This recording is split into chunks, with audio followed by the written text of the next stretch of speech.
வெற்றிகரமாக லண்டனில் சிம்பொனியை அரங்கேற்றிவிட்டு நேற்று இந்தியா திரும்பினார் இசையமைப்பாளர் இளையராஜா. நிருபர்களை சந்தித்த அவர், சிம்பொனியை இறைவன் அருளால் வெற்றிகரமாக நான் முடித்துவிட்டேன். மிக்கேல் தாம் என்கிற இசைக்குழுவை வழிநடத்துபவர் நான் கொடுத்த இசை நோட்டை சிறப்பாக கையாண்டார். பொதுவாகவே சிம்பொனி முடியும் வரை யாரும் கைத்தட்டக்கூடாது, கைத்தட்ட மாட்டார்கள் என்பது விதிமுறை. ஆனால் எனது சிம்பொனியை பார்க்க வந்த ரசிகர்கள் அத்தனை பேரும் ஒவ்வொரு முறையும் கைத்தட்டி ஆரவாரம் செய்தார்கள்.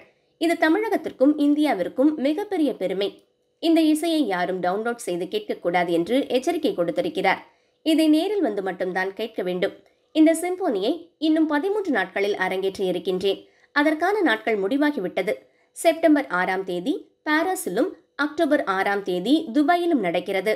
ஜெர்மனி போன்ற நாடுகளிலும் அரங்கேற்ற திட்டமிட்டுள்ளேன். வெளிநாடுகளில் அரங்கேற உள்ள சிம்பொனி தமிழர்கள் இருக்கும் தமிழ்நாட்டில் அரங்கேற வேண்டாமா? அதுவரை தமிழர்கள் பொறுமையாக இருக்க வேண்டும்.